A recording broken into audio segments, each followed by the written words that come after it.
नमस्कार, एनडीटीवी राजस्थान देख रहे हैं आप। मैं हूं आपके साथ शिवानी मिश्रा। दुनिया के सबसे बड़े लोकतांत्रिक देश में चुनावी बिगुल बज चुका है। पूरे देश में 7 चरणों में विधानसभा चुनाव होने वाले हैं और लोकसभा चुनाव को लेकर प्रदेश की 25 सीटों पर 2 चरणों में मतदान होगा। चुनाव की तारीखों के ऐलान के साथ चूरू लोकसभा सीट चर्चाओं में है। इसकी वजह यह है कि बीजेपी ने यहां से राहुल कसवा का टिकट काटकर देवेंद्र झाझड़िया का टिकट दिया है और इसी के साथ Churu Lok Sabha seat hot seat बन गई है। टिकट कटने से नाराज राहुल कसवा ने कांग्रेस का दामन थाम लिया है, जिससे बीजेपी के सामने मुश्किल खड़ी हो गई है। आपको बता दें कि चूरू लोकसभा सीट पर कसवा परिवार का गढ़ रहा है। ऐसे में देवेंद्र झाझड़िया को राहुल कसवा कड़ी टक्कर देने वाले हैं। क्या रहने वाला है चूरू सीट का समीकरण और जनता का क्या मूड है, ये जानने के लिए एनडीटीवी राजस्थान की टीम ने चूरू जिले की जनता से खास बातचीत की है। क्या है लोगों का कहना, जानने के लिए देखिए हमारी ये खास ground report.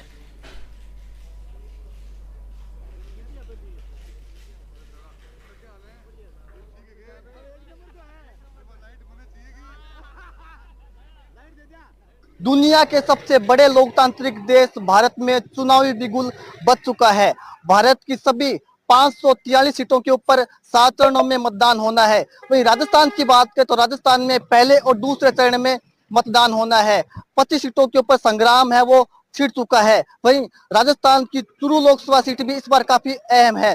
Churu Lok Sabha seat यूं तो भाजपा का गढ़ रही है और लगातार कई दशकों से यहाँ पर भाजपा का सांसद जीतता आ रहा है, लेकिन इस बार चूरू लोकसभा सीट के अंदर समीकरण है वो कुछ बदले हुए नजर आ रहे हैं। चूरू लोकसभा सीट की बात करें तो यहाँ पर यूं तो कई कद्दावर नेता हुए हैं, जिनमें पूर्व केंद्रीय मंत्री दौलतराज सारण हो या फिर चंदनमल बैद हो। इसके अलावा भी बहुलाल शर्मा भी काफी बड़े नेता यहाँ पर माने जाते थे, जहाँ पर बीते कुछ दशकों से कसबा परिवार का दबदबा रहा है। लेकिन इस बार भाजपा ने यहाँ पर बड़ा उलटफेर करते हुए मौजूदा सांसद राहुल कसबा का टिकट काट दिया और खेलों के अंदर अनुभवी और राजनीति में नए खिलाड़ी देवेंद्र झाझड़िया को मौका दिया, जिसके बाद से यहाँ पर मुकाबला है वो रोचक हो चुका है।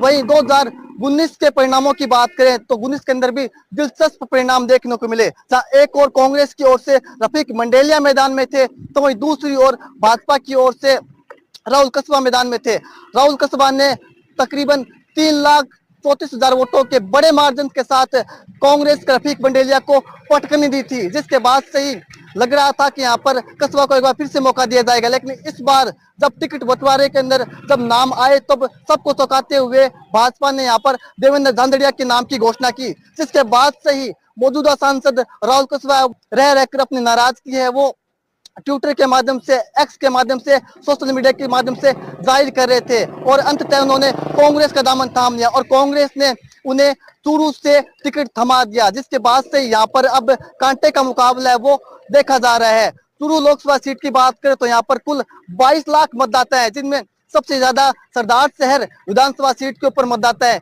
और सबसे कम मतदाताओं की बात करें तो सादुलपुर सीट के ऊपर सबसे कम मतदाता है। इसके अलावा चूरू, तारानगर, राजगढ़, रतनगढ़, नोहर और भादरा, ये वो विधानसभा सीटें हैं जो चूरू लोकसभा सीट के अंदर आती है। तो कहीं ना कहीं सीटों के अंदर काफी दिलचस्प मुकाबला हो चुका है। यहाँ पर जाट बहुल क्षेत्र होने के चलते भी यहाँ पर काफी दमखम है वो मतदाताओं को जोश भी देखने को मिल रहा है। इसके अलावा राहुल कसबा की ओर से जहां कांग्रेस के जो नेता हैं वो भी उनके पक्ष में चुनाव के प्रचार करना शुरू कर दिया, वहीं देवेंद्र झाझड़िया भी कहीं ना कहीं अपने चुनावी प्रचार के बयान शुरू कर चुके हैं।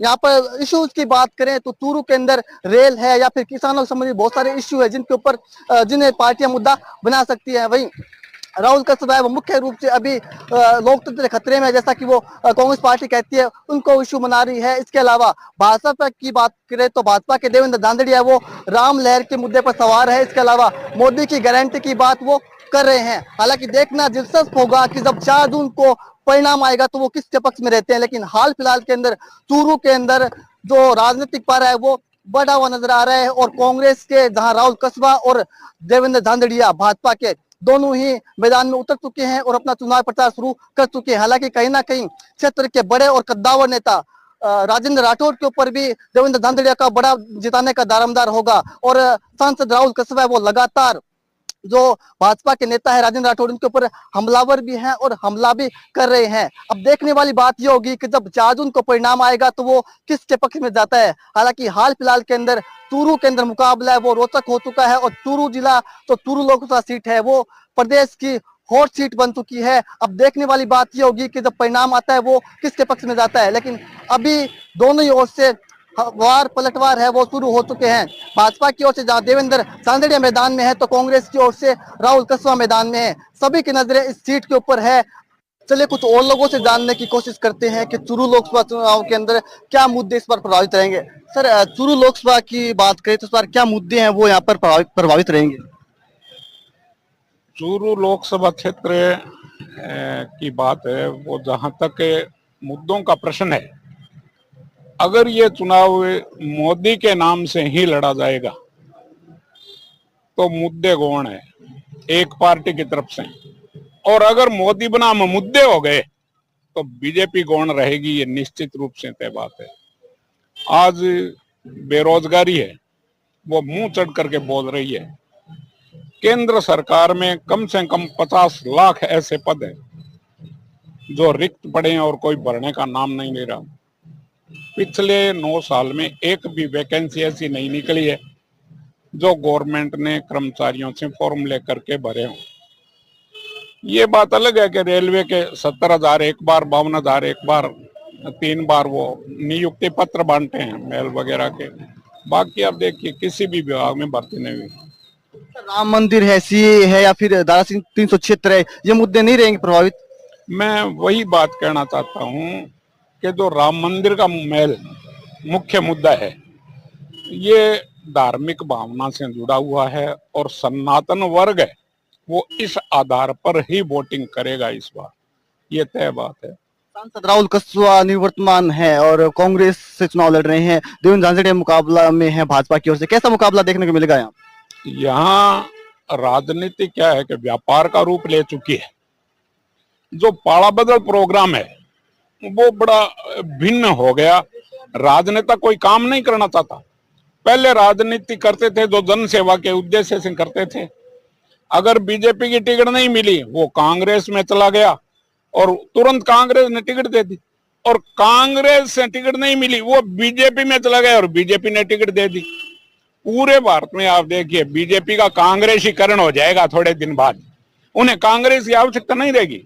कांग्रेस मिटेगी या नहीं मिटेगी ये बात तो अलग है, लेकिन बीजेपी कांग्रेस बन जाएगी क्योंकि वो सारे चेहरे हैं वो बीजेपी में नजर आएंगे। राहुल कसवा को जो टिकट दिए, बात है कि राम मेघनी के दादा दीपचंद जी एमएलए रह चुके, माँ एमएलए जिला प्रमुख प्रधान रह चुके, बाप एमएलए एमपी रह चुके और खुद 2 बार एमपी रह चुके। अगर पार्टी ने एक बार टिकट नहीं दी और किसी कारण से काट भी दी तो जनसेवा करो भाई। कहाँ जरूरी है कि राजनीति आपके लिए आवश्यक है और इससे नहीं कांग्रेस से लड़ लोगे। मैं तो पाड़ा बदल लोगों के खिलाफ हूँ, प्योर सीधी सी बात है ये। तो लोगों से बात करें भैया, क्या मुद्दे रहेंगे इस बार? मुद्दे में मैं गौण हूँ, राजनीति से गौण हूँ। युवाओं को क्या चाहिए? युवाओं का रुख मोदी सरकार की तरफ है और जो बीजेपी ने काम करवाए हैं उस हिसाब से वोटर्स का जो मानस रहेगा वो बीजेपी की तरफ रहेगा। लोगों से बात करें भैया, क्या मुद्दे इस बार रहेंगे? मुख्य मुद्दे हैं वो विकास के हैं, राम मंदिर है, धारा 370 है, ये मुख्य मुद्दे रहेंगे इस चुनाव में। राहुल कसवा चुनाव लड़ रहे हैं, देवेंद्र झांझड़िया चुनाव लड़ रहे हैं। कैसा मुकाबला चूरू में देखने को मिलेगा? झाझड़िया जी है वो करीब 2 लाख से अधिक मतों से चुनाव जीतेंगे। यहाँ कोई मुकाबला है नहीं, सिर्फ माहौल बनाया जा रहा है।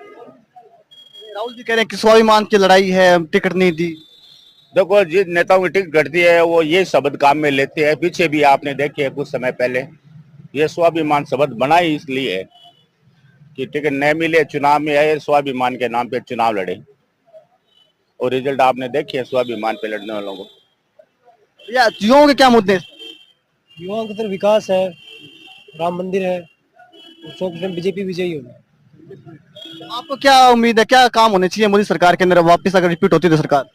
और सर हमारे सदार सर में है, रेलवे स्टेशन है, ट्रेन के पटरी गिराने ये काम नहरी अपने एरिया में सबसे ज्यादा किसानों को पानी की कमी है। अगर हमारा एरिया नहर से जुड़ जाएगा तो सारे किसान बढ़िया फसल होगी, सबकी आमदनी अच्छी होगी और एक स्टेशन वाला है, ये काम अगर हो जाए तो सबसे बेस्ट ही है। आपके अनुसार क्या मुद्दे रहेंगे चूरू लोकसभा क्षेत्र के अंदर? चूरू के सर मेन तो यही है सर, अभी तो रोजगार का युवाओं के लिए तो रोजगार की पहले प्राथमिकता हम तो यही मानते हैं कि जो सरकार आए हमारे लिए रोजगार की व्यवस्था करे। हम तो रोजगार को प्राथमिकता देते हैं सर। जी सर। और चूरू की बात करें तो कैसा मुकाबला इस बार हो सकता है दोनों पार्टियों के बीच? पार्टियां तो सर हम देवेंद्र झाझड़िया को मानते थे। देवेंद्र झाझड़िया अंतर्राष्ट्रीय खिलाड़ी है, ओलंपिक पदक विजेता है, तो वो मानते हो गए, वो तो जमीन से उठे हुए हैं, तो उनको बेहतर मानते हैं। निश्चित रूप से चूरू के अंदर मुकाबला वो रोचक हो चुका है। एक और जहां देवेंद्र झांझड़िया जो कि भाजपा की ओर से चुनाव लड़ रहे हैं, मोदी लहर के ऊपर सवार हैं, राम लहर का भी उन्हें कहीं ना कहीं फायदा होता हुआ नजर आ रहा है। तो दूसरी ओर कांग्रेस के राहुल कसवा हैं जो कि 2 बार से चूरू से सांसद भी रहे, उनके पिता 4 बार सांसद रहे, उनकी माता कमला कसवा वो विधायक रही। 30 साल की उनकी राजनीतिक विरासत है, उसको आगे बढ़ाने का काम राहुल कसवा करें। तो देखने वाली बात ये होगी कि चूरू के अंदर किस और मतदाता है वो जाते हैं और किन मुद्दों के ऊपर मतदान करेंगे। लेकिन मुकाबला वो चूरू के अंदर दिलचस्प हो चला है, कांटे का मुकाबला वो चूरू के अंदर देखने को मिल रहा है, जहां कांग्रेस की ओर से जो राहुल कसबा हैं वो रण में उतर चुके हैं, तो वहीं भाजपा की ओर से देवेंद्र झांझड़िया है वो मैदान में उतर चुके हैं। हालांकि देवेंद्र झांझड़िया खेल के मंजे हुए खिलाड़ी है, लेकिन राजनीति में अनुभव कम है, लेकिन उन्हें स्थानीय दिग्गज नेता राजेंद्र राठौड़ का भरपूर सहयोग मिल रहा है। तो ऐसे में मुकाबला है वो अब चूरू के अंदर है वो भीषण हो चुका है। देश प्रदेश के अंदर चुनावी बिगुल बच चुका है। प्रदेश की बात करें तो प्रदेश के अंदर कुल 25 सीटें जिन पर काफी कड़ा मुकाबला देखने को मिलेगा। वहीं चूरू जिले के अंदर भी इस बार मुकाबला वो काफी टफ होने जा रहा है। यहाँ पर निवर्तमान सांसद राहुल कसवा है वो कांग्रेस के खेमे में है, तो वहीं भाजपा ने इस बार देवेंद्र झांझड़िया को मौका दिया है। मुकाबला वो काफी रोचक हो चला है और पूरे प्रदेश की नजर है वो चूरू लोकसभा सीट पर है। हमारे साथ चूरू लोकसभा सीट के मतदाता हैं, हम उनसे जानने की कोशिश करेंगे कि आखिर उनके क्या मुद्दे हैं, किन मुद्दों को लेकर इस बार मतदाता है वो वोट डालने जाएंगे। चूरू जिले के मतदाताओं की बात करें तो इस बार चूरू जिले के अंदर 22 लाख मतदाता है वो उम्मीदवारों के भाग्य का फैसला करेंगे। हम जानते हैं कि क्या मुद्दे इस बार रहेंगे। सर, रण सज चुका है और क्या मुद्दे इस बार हैं वो रहेंगे चुनावों के अंदर? देखिए, चूंकि ये लोकसभा का चुनाव है और इसमें स्थानीय मुद्दों की बजाय ये पूरा जो चुनाव होता है वो देश की दिशा और दशा तय करने वाला चुनाव होता है, तो मैं ये मान के चलता हूँ जो नेशनल इश्यूज है उस पर ही चुनाव होगा। और नेशनल इश्यूज में हमारा ये मानना है कि जिस प्रकार से माननीय नरेंद्र मोदी जी जो देश के प्रधानमंत्री है पिछले 10 सालों से, उन्होंने लगभग जो अपनी घोषणाएं की थी कि 2 करोड़ रोजगार हर साल, किसानों की आय को दुगनी करना, काले धन को वापस लाना, ये सारी की सारी चीजें जिन बातों का केंद्र बिंदु बना के वो सत्ता में आए थे, वो सारी बातें गौण हो चुकी है। आज तक पिछले 10 सालों में जो उन्होंने वादे किए थे 2014 में, 2018 में, वो सारे के सारे वादे पेंडिंग पड़े। कांग्रेस इसी बात को लेके इलेक्शन में जा रही है और हमारा निश्चित मानना है कि इस बार जनता निश्चित बदलाव करेगी। आपको नहीं लगता कि जो राम लहर है, जो सीए का मुद्दा है, ये प्रभावी रहेंगे चुनावों के अंदर? देखिए, मेरा ये मानना है कि ये राम लहर है या चुनाव जो भी ये चल रहा है, ये ठीक है, एक आस्था का केंद्र बिंदु होता है। सुप्रीम कोर्ट के फैसले से देश में राम मंदिर बना और बढ़ना भी चाहिए, क्योंकि असंख्य लोगों की भावनाओं का केंद्र बिंदु है भगवान राम, वो बढ़ना चाहिए। लेकिन मेरा इसके साथ साथ मेरा ये भी मानना है कि भगवान राम की आड़ में देश के प्रधानमंत्री जिस प्रकार लोकतंत्र को खत्म करने की कोशिश कर रहे हैं, जनता की ये बात भी मायने रखती है। और मैं आपको इसका उदाहरण देना चाहता हूं कि जो भारतीय जनता पार्टी के शीर्ष नेतृत्व है, जिन लोगों ने जमीन पे काम किया है, उनको खत्म करने की कोशिश की जा रही है। राजस्थान में जिस प्रकार से वसुंधरा राजे को हटाया गया, अगर वसुंधरा राजे को हटाना ही था तो उसका ऑप्शनल भजन लाल नहीं थे, उसका ऑप्शनल राजेंद्र राठौड़ हो सकते थे, किरण लाल मीणा हो सकते थे, घनश्याम तिवारी हो सकते थे। लेकिन जो लोग जमीन पे भारतीय जनता पार्टी के लिए काम करते हैं, उन लोगों को मिटाने का काम शीर्ष नेतृत्व कर रहा है और निश्चित ही इस बात का फायदा कांग्रेस को मिलेगा। 2 व्यक्तियों ने पूरी पार्टी पे कब्जा कर रखा है, बाकी जगह वो ये कहते हैं कि कार्यकर्ताओं को मौका देते हैं, लेकिन अपने लिए जहां गृह मंत्री और प्रधानमंत्री की बात आती है वहां पे उनको अनुभव चाहिए। इस प्रकार की जो शैली उन्होंने देश में चला रखी है, निश्चित रूप से भारतीय जनता पार्टी में भी इस बात का विद्रोह है। क्या मुद्दे हैं वो इस बार चूरू लोकसभा सीट के रहेंगे?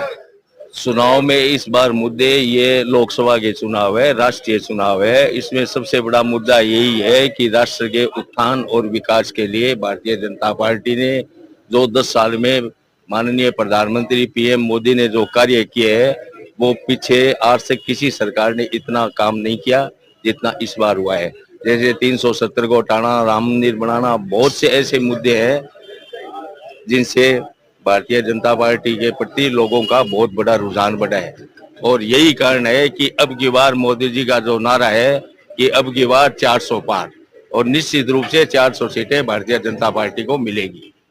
जिस प्रकार से भाजपा ने राहुल कसबा की टिकट काट दी और देवेंद्र झांझड़िया को टिकट दी है, क्या इससे कुछ फर्क पड़ेगा लोकसभा क्षेत्र में, क्योंकि राहुल कसबा लगातार जीतते आए हैं? इससे कोई फर्क नहीं पड़ेगा। लोग लोकसभा चुनाव में मोदी जी के नाम से वोट देते हैं, विकास के नाम से वोट देते हैं, और वैसे ही वोट पड़ेंगे। आना जाना पार्टियों में लगा रहता है, दल बदलने की नीति रीति ये कोई नई बात नहीं है। हर साल होता है, हर चुनाव में होता है, छोटे चुनाव में होते हैं, बड़े चुनाव में भी बदलाव होते हैं। इससे कोई फर्क नहीं पड़ने वाला। सरदार शहर नहीं, अभी चूरू जिले की सीट पर भारतीय जनता पार्टी निश्चित रूप से भारी बहुमत से विजय होगी। युवाओं के क्या मुद्दे इस बार रहेंगे? युवाओं के कोई मुद्दे नहीं है। जो मोदी जी ने वादे किए थे अपने जीवन में वो हम सारे के सारे पूरे किए हैं, और भाजपा की जोरदार सरकार आएगी, 400 पार आएगी, इसमें कोई संदेह नहीं है। राममय देश है और राम के लिए सब कुछ करने के लिए युवा तैयार हैं। वो लोगों से बातचीत करने की कोशिश करेंगे। सर, युवा कह रहे हैं राममय देश है, किस प्रकार के इस बार मुद्दे हैं वो चूरू लोकसभा सीट पर रहेंगे? देखिए, मुद्दा हमारे सामने है। कांग्रेस निश्चित तौर पर निकल रही है। मोदी जी के जो जुमले थे, जो वादे उन्होंने देश के सामने किया था, चाहे आप काला धन का ले लीजिए, चाहे आप ये जो नोटबंदी का जो कहर बरपा है देश में, उसको सबको लेकर के, और पूरी देश की जनता जान चुकी है उनकी कथनी और करनी में अंतर है, और अब ये जुमलेबाजी चलने वाली नहीं है। और अगर मैं चूरू लोकसभा की बात करूं तो बड़े अंतराल से कांग्रेस की सीट इस बार निकलने वाली है, और राजस्थान में भी आपको जल्दी परिवर्तन देखने को मिलेगा। क्या मुद्दे रहेंगे, क्योंकि आपको नहीं लगता कि राम लहर का कोई असर रहेगा, या फिर किसानों की भी बड़ी आबादी यहाँ पर, क्या मुद्दे क्या रहेंगे चूरू के? देखिए, राम हम सबकी आस्था का प्रतीक है, और राम जी जिस कुल से थे मैं भी उसी कुल से हूँ, लेकिन राम का और राजनीति का तो दूर दूर तक कोई लेना देना है नहीं। और रही बात राम मंदिर की, वो तो कोर्ट का मसला है, और राम हमारे आराध्य है, हम सबको उनको मानते हैं, लेकिन हम पॉलिटिक्स में राम को नहीं लेकर के आते। तो राम का कोई इश्यू है नहीं, बात है डेवलपमेंट की, शिक्षा की, चिकित्सा की, रोजगार की, आप उनकी बात कीजिए। उन सब पैरामीटर में नरेंद्र मोदी जी और उनकी सरकार फेल हुई है, और मैं समझता हूं कि निश्चित तौर पर कांग्रेस राजस्थान में काफी सीटें लेकर के आ रही है। पिछली बार क्लीन स्वीप जरूर हुआ था, लेकिन इस बार लोग जुमलेबाजी में आ रहे नहीं है, चश्मा लोगों का उतर चुका है, और धर्म के नाम पर जो ये लोग राजनीति कर रहे हैं, मैं समझता हूं कि लोग, युवा जागरूक हो चुका है। लोग मोदी जी से सवाल कर रहे हैं कि कहाँ रोजगार है, कहाँ चिकित्सा है, कहाँ शिक्षा है। इसके मामले में मोदी जी बिल्कुल फेल हुए हैं, और मैं समझता हूं कि कांग्रेस राजस्थान में अब की बार अच्छा प्रदर्शन कर रही है। कुछ और लोगों से बातचीत करने की कोशिश करेंगे। सर, क्या मुद्दे हैं इस बार रहेंगे? मुद्दों एकदम फेल है।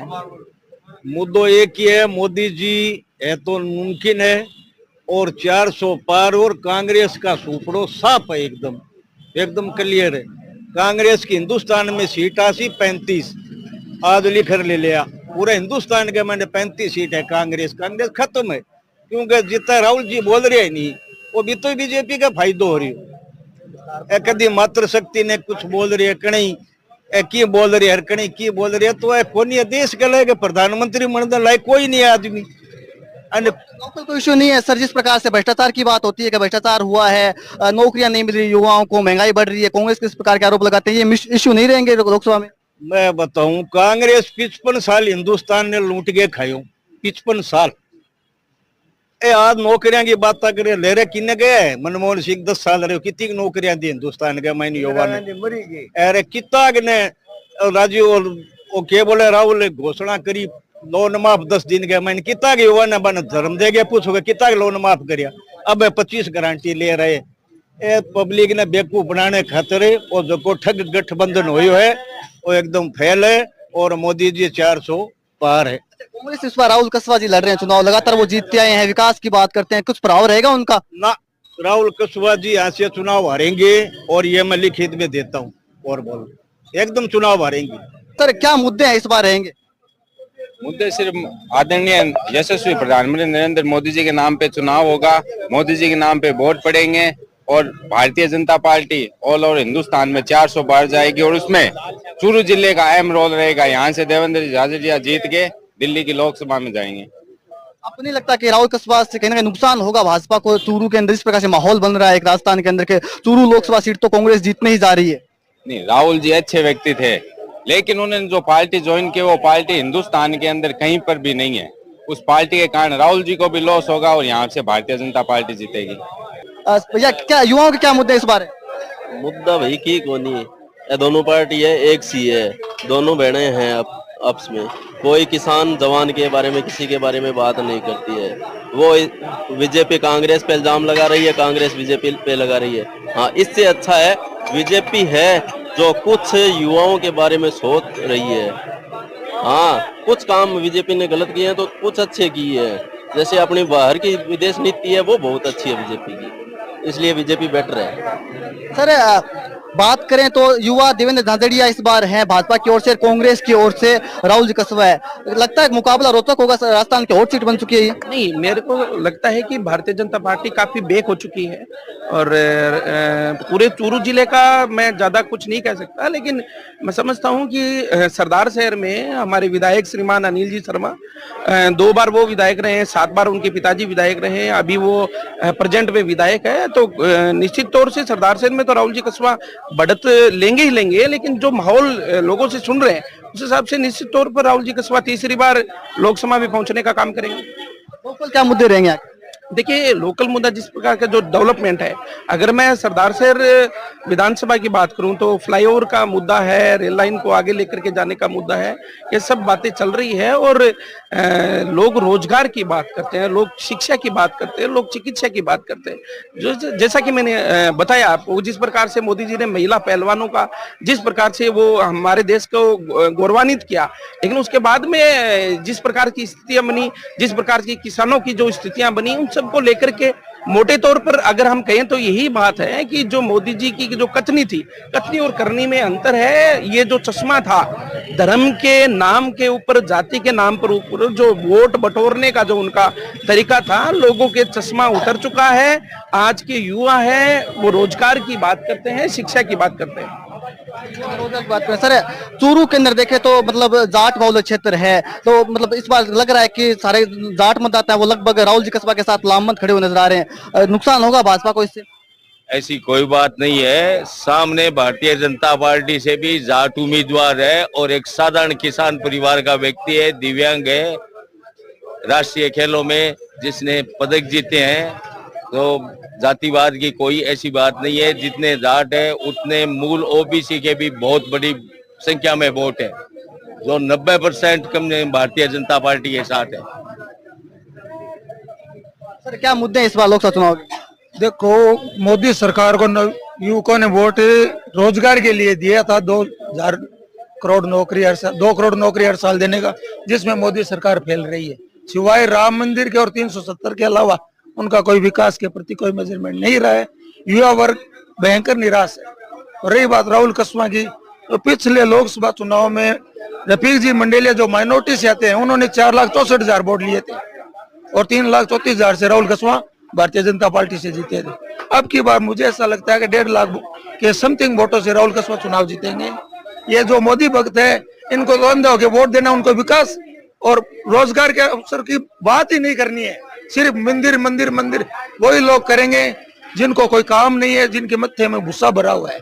नौकरी मांगो तो मोदी सरकार कहती है पकोड़े तलो, तो पकोड़े हम तो तलेंगे नहीं, जिनको तलना है वो तलो। राहुल कसवा निश्चित तौर पे चुनाव जीतेंगे। आप रिजल्ट के दिन मेरे से यहीं पे दोबारा बात कर लेना। क्या नाम आपका? खेताराम माली नाम है सर। चूरू की बात करते हैं, यहाँ पर मुकाबला वो काफी रोचक है। एक और जहां भाजपा ने देवेंद्र झाझड़िया को मैदान में उतारा है, तो वहीं दूसरी ओर राहुल कसवा है वो कांग्रेस की ओर से मैदान में है। लेकिन स्थानीय लोगों से जब बात करते हैं, क्षेत्र के लोगों से जब बात करते हैं, तो उनका कहना है कि स्थानीय मुद्दे हैं वो हावी नहीं रहेंगे, तो केंद्र के मुद्दे हैं वही हावी रहेंगे। और विशेष रूप से सभी का फोकस मतदाताओं का वो मोदी के इर्द गिर्द ही घूमता हुआ नजर आया। कुछ लोग हैं वो कह रहे थे कि प्रधानमंत्री मोदी ने काम नहीं किया, सिर्फ जुमलेबाजी की, तो कुछ लोगों का कहना था कि प्रधानमंत्री के विकास के नाम पर ही हम वोट करेंगे, राम मंदिर के नाम पर वोट करेंगे, सीए के नाम पर वोट करेंगे। तो काफी दिलचस्प ये बहस रही, लेकिन परिणाम जब 4 जून को आएंगे तब देखने वाली बात ये होगी कि क्या जनता ने प्रधानमंत्री मोदी के ऊपर एक बार फिर से विश्वास जताया या फिर कांग्रेस को मजबूत किया है। एनडीटीवी के लिए चूरू से गजेंद्र सिंह। और इसी खास रिपोर्ट के साथ इस बुलेटिन में फिलहाल के लिए बस इतना ही। तमाम खबरों के लिए आप देखते रहिए एनडीटीवी राजस्थान। नमस्कार।